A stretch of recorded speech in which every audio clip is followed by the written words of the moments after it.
The Honda CRF450R has consistently been a frontrunner in our 450 MX Shootout since its radical redesign in 2017. It nearly won in 2017, but finished in the runner-up spot due to a soft fork and shock. Honda made some calculated changes to the bike last year that paid off as the CRF450R emerged as the 2018 450 MX Shootout winner.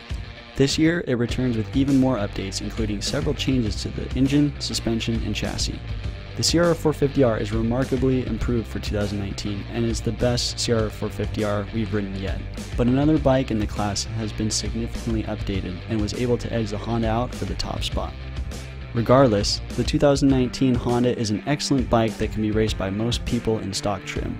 It's an aggressive racing motorcycle right out of the crate. For these reasons, it finished at or near the top of each of our test riders' personal rankings. For 2019, the CRF450R's Unicam power plant received a new cylinder head, revised clutch lifter and pressure plates, an updated scavenge pump design, a new piston oil jet, HRC launch control, and updated engine mode select options. It also has a new shift sensor, a different exhaust with a larger pipe diameter, and revised design at the branching location. The kickstarter assembly has also been removed from the side case of the engine. The CRF450R makes the most horsepower and torque on the dyno of all 6 450 motocross bikes in this shootout. We mounted a Dunlop D404 street tire on the rear wheel and ran it on our in-house dyno. The Honda cranked out 53.75 horsepower at 9,760 RPM and 33.24 pound-feet of torque at 7,390 RPM. After the dyno pulls were complete, we fitted Dunlop MX33 soft to intermediate terrain tires, as we did with all the other bikes in the shootout to ensure consistency and traction among them for the entirety of the test. On the track, the Honda engine is aggressive and exciting. It has the lightest feeling engine character, almost two-stroke-like in how quickly it revs, and that contributes to a very fun and playful character. It has very little engine braking and a smoother bottom end to mid-range transition than the 2017 and 2018 models, making it easier and more manageable to ride. It works best when ridden in the higher RPM, as the top end and over rev allow the bike to carry a gear for a long time before you need to upshift. The CRF450R comes with a handlebar mounted engine mode select button that has 3 pre-programmed maps: Map 1, Standard, Map 2, Smooth, and Map 3, Aggressive.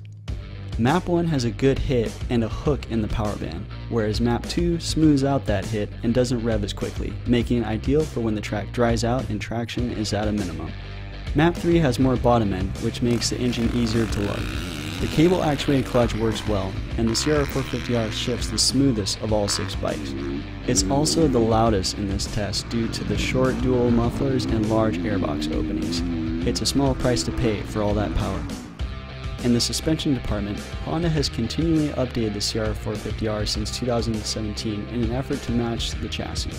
This year, both the Showa 49mm coil spring fork and Showa shock received updated settings, and the fork gets new, lower friction oil. In comparison to last year's bike, the fork is plusher in the initial part of the stroke, which helps the 2019 machine absorb braking bumps better, especially at lower speeds. As it travels farther down the stroke, the stiffness ramps up quickly, which gives it more of a performance feel. The harder you push the suspension, the better it works. Similar to the fork, the Showa shock is plusher in the top of the stroke, but quickly ramps up in firmness and has excellent bottoming resistance. The CRF450R has a noticeable high rear end stance in stock form, which we combated with more shock sag, preferably 108 or 109mm, to balance out the bike. Moving on to the handling, the CRF450R chassis has been significantly changed for 2019.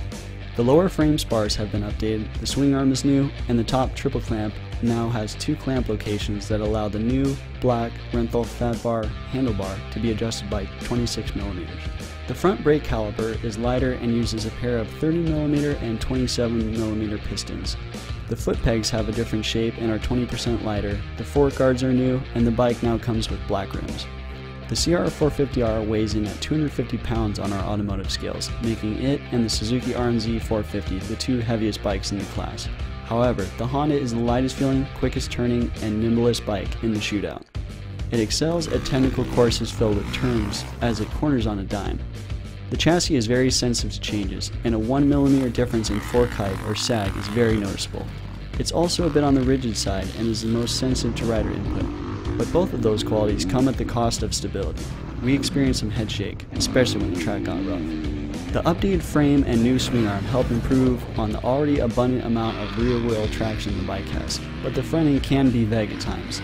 In the past 2 years, the Honda has performed incredibly well when the track is smooth and the dirt is good, but the chassis could be a bit of a handful when the track got rough and dried out.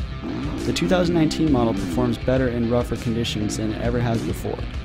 The reasons why it should have won are that it has an engine that makes the most horsepower and torque, suspension that rewards aggressive riding, a razor-sharp chassis, and ergonomics that are very agreeable and comfortable.